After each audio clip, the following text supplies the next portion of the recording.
Alright boys, what's happening? Welcome back to another episode of the F1 2021 My Team series here on the channel. Today we have the Netherlands Grand Prix at the Circuit Zandvoort. I just threw a D in there. Pause. There's no D in the name of the circuit. Anyway, it's the Zandvoort Grand Prix. Max Verstappen's home Grand Prix, who is currently leading the driver standings here in our career mode. If you do remember, in Season 1, Zandvoort lasted all of 5 corners before our teammate Dan Tickton wiped us out and wiped himself out in the process. If you are new around here, you won't recognise that race from the first season, so make sure you hit subscribe if you are new, turn on that notification bell so you never miss an upload, maybe even go back and watch the old episodes, especially Zandvoort. It was very entertaining to see us racing wheel to wheel with our teammates and then for him to just wipe us out. Hopefully Nico Rosberg doesn't do the same thing to us in this video. 4 days left on Nico's contract. Let me know in the comments below right now, should we keep Nico Rosberg or should we change our teammate? I need your help. Let me know in the comments below. His contract is going to expire right after the Zandvoort Grand Prix and I want to get straight into the next Grand Prix, so let me know in the comments, should we renew Nico? He's had some good pace in the last few races as Nico, to be fair to him, but he still hasn't had that elusive podium for the team yet. So should we stick with Nico? Should we get someone else? We've got 13 million in the bank. Before we get into qualifying, I just want to show this moment from free practice 1. Sebastian Vettel throwing his car into the wall there. Very wet conditions in free practice 1, and as Vettel gets on the curb there, completely loses the car and just crunches it into the wall. Very bizarre moments. I never really show any highlights or clips from practice because it's only practice, you know, and nothing really happens in practice. It's just me completing the practice programs. But Sebastian Vettel crunching his car into the wall there. Let's see if the team can turn that around for qualifying, which is of course the next day. So of course Sebastian Vettel is in the qualifying session, but will that have any effect to his qualifying performance? Let's find out in quali. Now, we did not have the best qualifying performance here in Zandvoort. You see, we've set a time of a 1:10.79, very slow for our standard. Down in P19 currently, we obviously need to get into the top 16 to qualify for Q2. Hopefully we can do that here, but it does seem that we have missed the window.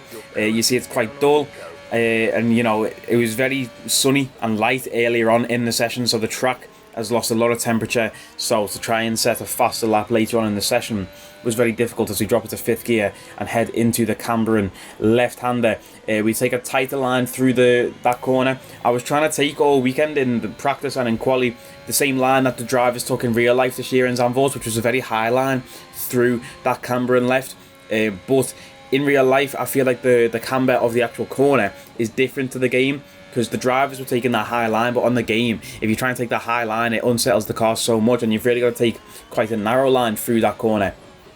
But we get a nice turn in here as we get on a throttle and open the DRS 4 tenths up on our previous lap as we head down this little straight into the chicane, braking as the curb starts, bouncing over the curb down into 2nd gear for the left. We didn't even drop it to 2nd, we kept it in 3rd.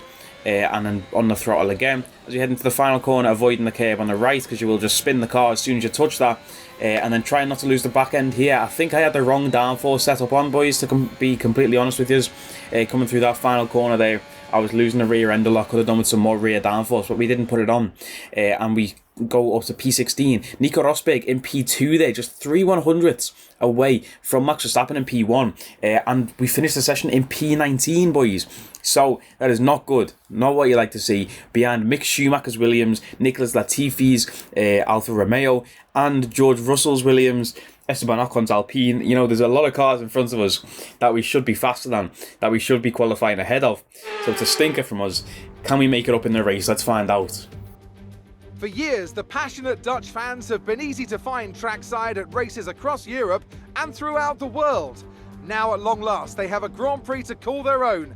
It's a warm welcome once again to all of our viewers in the Netherlands and around the globe as we get underway for the Dutch Grand Prix. Zandvoort Circuit then, 14 corners, 10 to the right and 4 to the left, with plenty of steep camber and elevation changes to keep our drivers on their toes throughout the 2.6 mile lap.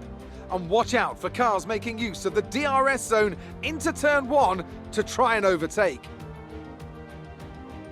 Joining me for today's race once again is Anthony Davidson. Why don't we discuss Red Bull? What do you make of their performance so far this season? Well, the atmosphere within that team seems very positive at the moment. Everyone seems like they're in great spirits and having a lot of fun doing what they do, and that's definitely contributed to the performances we've seen.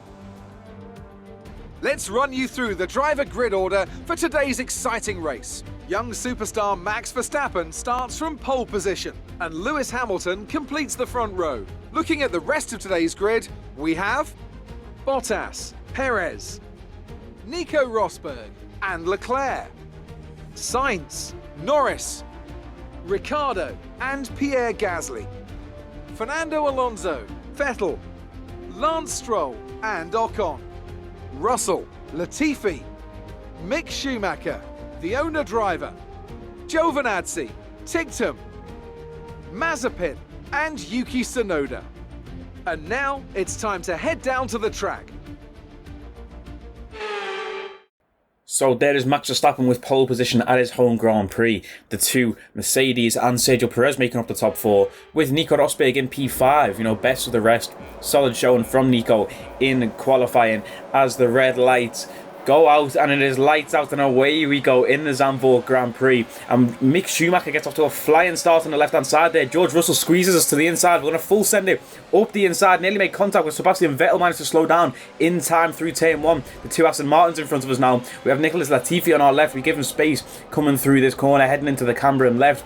As we go around the outside, try and take that high line like I mentioned before, that the drivers in real life did take a little snap of oversteer on the exit, almost made contact with Lance Stroll as we race wheel to wheel now up the straight, just tuck in behind Lance Stroll as we head round the corner. That Dan Ticktum did crash us out as we come round this corner, and there's a big collision in front. There's a big collision, someone's front wing flying up in the air, huge crash behind. We're up into P11 already, boys. Let's see what happened there. Who was that involved in the crash? Absolutely massive collision there by the looks of things from the TV camera. Someone's front wing went absolutely flying up in the air. We tuck in behind Lance Stroll, and as we slow down and come round here, Jeff tells us there's a yellow flag and there's a big collision. It's going to be Sebastian Vettel. One of the McLarens is off the road as well. This is on board with Nico Rosberg, who's currently in P5. And we see there it's Lewis Hamilton and Valtteri Bottas making contact. The two Mercedes making contact with each other through this corner. You can see now Bottas into the side of Hamilton, and Bottas comes back onto the track, and a big collision there. And a second big collision. Bottas is going to be shook up after that one. Let's see, this is Daniel Ricciardo. Bottas comes back onto the track like an absolute buffoon and takes out Daniel Ricciardo, but somehow Ricciardo keeps his car going. This is on board Sebastian Vettel, as you see. A massive crash there, taking Sebastian out of the race. I have no idea how Daniel's wheel stayed on his car. You can see the crash there yet again, very similar to what happened to me and Dan Ticktum in season 1. But Bottas losing 2 tyres there, that brings out the virtual safety car, and Esteban Ocon in front of us on the soft tyres has a 10-second penalty. This is on board with Ocon through that collision there, and we'll see as Bottas is at the side of the road, a little bit of contact there, Ocon and Bottas, and that gave him a 10-second penalty for a severe collision. So obviously Ocon, it looks like he might have front wing damage as well. With that little tap there, we do run simulation damage, so he should have damage to that front wing for that collision with obviously Bottas there. But an absolutely crazy start, absolute chaos on lap 1, and we are up from P18 to P11. We are the front of the hard runners. The top 10 I do believe are all on soft tyres right now. So absolutely massive for us to make up that place, running the alternate strategy. Of course, the top 10 will be running soft hards, and then obviously everyone below that is looking like we're running hards into softs. Dan Ticktum, what I did notice though off the start, because Dan Ticktum was behind us on the grid, was on soft tyres to start the race. Bizarre of someone like Dan Ticktum's stature to start this race, especially on soft tyres. But as we come round the home straight, Ocon does not pit. I thought he would pit and take his penalty behind yellow flags, safety car conditions, but into turn 1 we send it on Ocon, we send it on Pierre Gasly. Can we make the move stick on Pierre? We have cleared Ocon and we have cleared Pierre Gasly heading into the camber and left. Now we do have Fernando Alonso in front. We take the high line again, but we really need to back out of taking this high line. Could you just see the absolute power that Pierre Gasly gets, the traction Pierre Gasly gets from that inside line? But we know we have more straight line speed than this AlphaTauri car. We do concede at this corner because we don't want to see another collision at this corner. So now Pierre is in front of us and we run wide there, which allows Esteban to overtake us yet again. Heading towards the end of the lap now. Esteban Ocon, you can see, still ahead of us here as we come through. It looks like NASCAR, this track, bro. I swear to God, when you come through with the camber, it's crazy around Zandvoort. But now we are trying to chase down Esteban Ocon. And can we make a move stick? There is a yellow flag in Sector 3 coming through the final chicane now. I believe this is Nikita Mazepin, by the looks of things, by his helmet. I think this is Mazepin. Not too sure, it might be Mick Schumacher, but it probably is Mazepin, because look at that, Mazza spin at the final turn. A nice little 360 there, though, and he manages to catch it and put it back on track. But an absolute Mazepin moment. Yeah, it was number 9, that's Nikita Mazepin. Absolute Mazepin moment there. And now Esteban Ocon does come into the pit, and he's going to save 5 out of his 10 seconds. Very bizarre how Codemasters on this game have not programmed 10-second penalties into the pit stops. You can only save 5 seconds every time you come in, so we'd have to make another stop to take a 5-second penalty on track. Otherwise, it'd just get added to his time at the end of the race. But a few other people pit now. We've seen Leclerc and Carlos in the 2 Ferraris pitting, and Carlos was only 1 second in front of us. Now he's 5 seconds ahead of us. And Lando Norris, who was 3 seconds behind us, is now within 4/10 of us as we head through the final turn. Now, of course, DRS is activated. This is lap 17 of 36. Lando is going to have DRS. We come to the right to try and break the slipstream a little. Bring it back over to the left, heading into the braking zone for turn 1. A bit deep, missed the apex there, but we're trying to defend from Lando. We know our pit window is coming up in the next couple of laps, so hopefully we can try and keep Lando behind until our pit window. But it just shows how much I was struggling on these hard tyres for Sainz to go on new hards and go from 1 second ahead of us to now 7.4 seconds ahead. It looks like the top 6 is completely out of reach. We managed to keep Lando behind though for another lap as we head into lap 19. Very slow through this second to last corner though. I'm always shook to touch that inside curb and spin, so I always take that corner a lot slower than I probably should. Should have used a lot of ERS there as soon as we came through the corner. I didn't realise how close to the final exit, to the exit of the final corner, the DRS zone actually is. So Lando had so much, meters of DRS that we didn't try and defend with ERS, with our battery charge, which we probably should have. So Lando overtakes us, and I know that the pit window is about lap 24 to 26, I do believe, on these hard tyres. I think we said that we were going to go till 25, with the hard tyres being, or with trying to try and extend our soft tyre run, and try and get the best out of those soft tyres once we do swap to them. But now we're currently in P8, up 10 places from where we started on the grid. We qualified in P19, of course, but Yuki Tsunoda took a grid penalty, so we started P18 on the grid. Lance Stroll 6.8 seconds behind. Hopefully, Lance doesn't cause any problems as we try and chase down Lando again. Try and stick within Lando's DRS range. We go green in Sector 2, which was very weird. I was getting like a second wind out of these hard tyres. They were starting to come alive towards the end of this stint. Which, like I say, I was not expecting as we hit the DRS zone. Lando is 8/10 ahead of us though. Are we going to have enough room on the straight to make up 8/10? No, we're not. We closed the gap to 5/10 into turn 1. And now on lap 23, Lando is very far ahead, as you can see on these replays. You can't even really see Lando when you look at our car, because he's just pulled out of the DRS range, pulled ahead of us.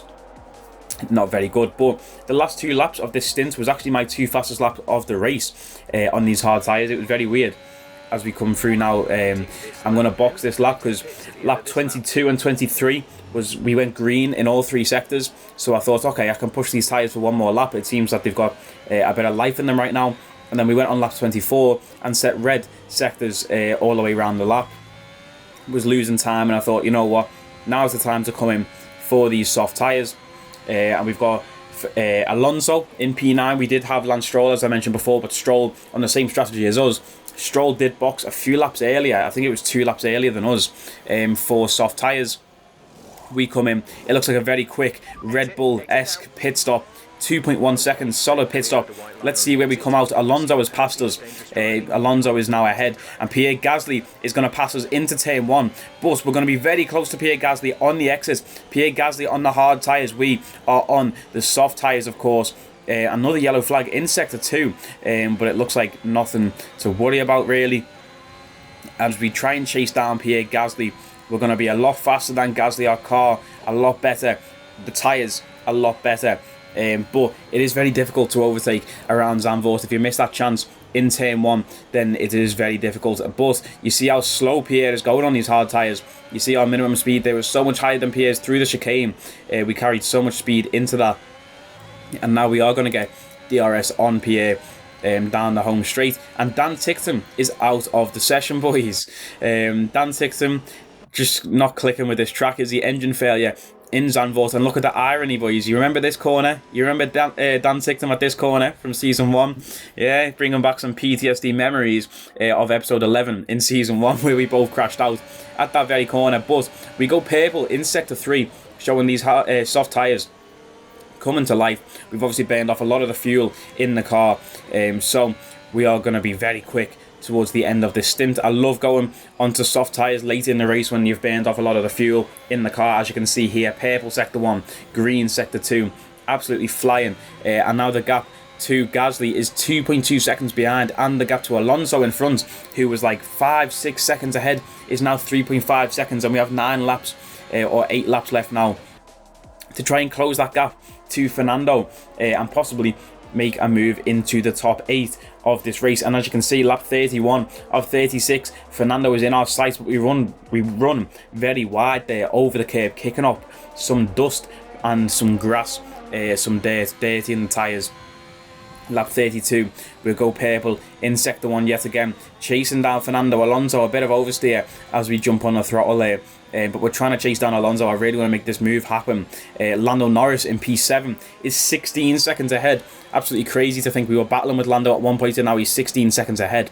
Don't even know how that we allowed that to happen. We were just very slow on those hard tyres, I guess. But chasing down Fernando now, we know we are going to be able to make a move very soon, at least hopefully. Purple sector 1, again showing the pace that we have on these soft tyres. Sadly, we didn't get fastest lap of the race, even though I thought we had the pace to. But some of the other cars just got ridiculous pace towards the end of the race.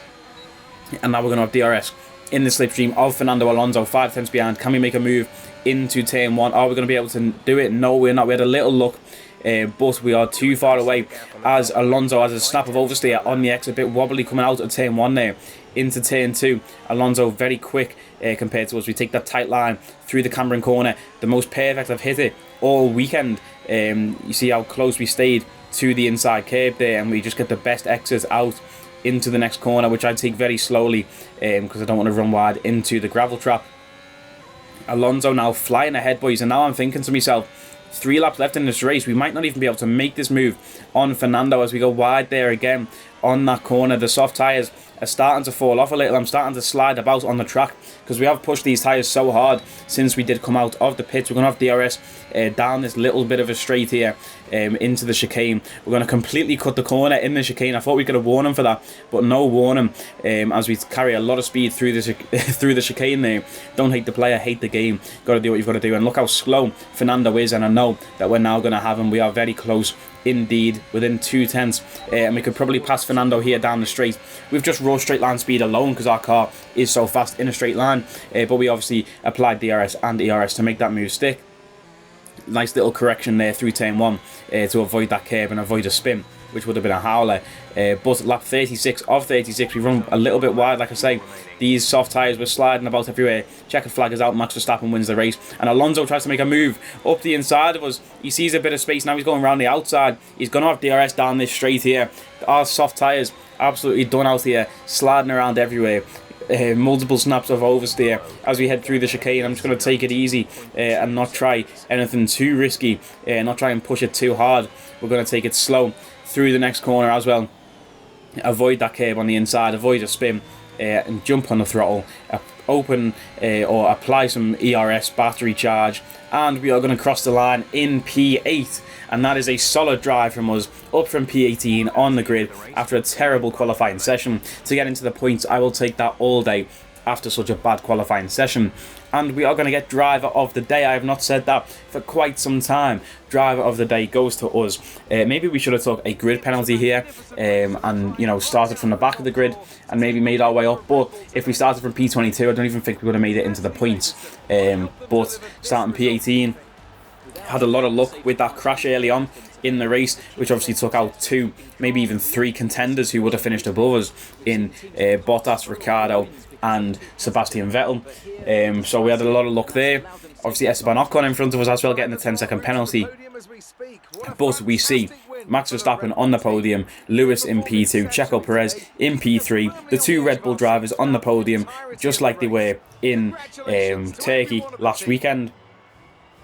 And Lewis as well picking up some points for Mercedes. So Red Bull going to be flying ahead now in the constructors. Another race win for Max Verstappen. I think Lewis might have got fastest lap of the race. So Max Verstappen 25 points to go ahead and extend his lead in the drivers' standings. Not good for us. Nico Rosberg though picking up 12 points for the team, up from P5 into P4. I thought he might have got a podium here, but he just couldn't get past Sergio Perez in this race, unfortunately. But solid points for the team. It looks like we are going to be battling for 2nd or 3rd place in the constructors, if possible. You know, I don't think that win is on the cards for this year, for this season, with Red Bull and Max being so good this season, which is very weird, boys. If you remember at the start in the pre-season video when we picked that engine and stuff, as you can see, Lewis there tied with us in P2 in the drivers though. Like I say, yeah, the Honda engine when we picked the engines at the start was terrible, bro. It said like 75 performance on that Honda engine, but Red Bull nonetheless 97 points ahead of us in the constructor standings. It's still all to play for, but who knows what's going to happen the rest of the season. Speaking of the rest of the season, we need a teammate to race for the rest of the season. Should it be Nico Rosberg? He's currently 96 overall, 96 experience, 99 racecraft, 100 awareness, 93 pace. We're about to buy a pace upgrade as well in the personnel department, which will bring him up to 98 pace if we do keep Nico. Let me know in the comments below. Do we keep Nico? Do we get somebody else? We have 15.6 million in the bank. We can buy any other driver that you could think of, as long as they don't require certain specs in the facilities. All of our facilities are spec 2. So let me know in the comments below, Nico or another driver. That is going to be it for this video, boys. If you did enjoy it, please hit like, comment, share and subscribe. You know the vibes, and I'll catch us next time. Take it easy.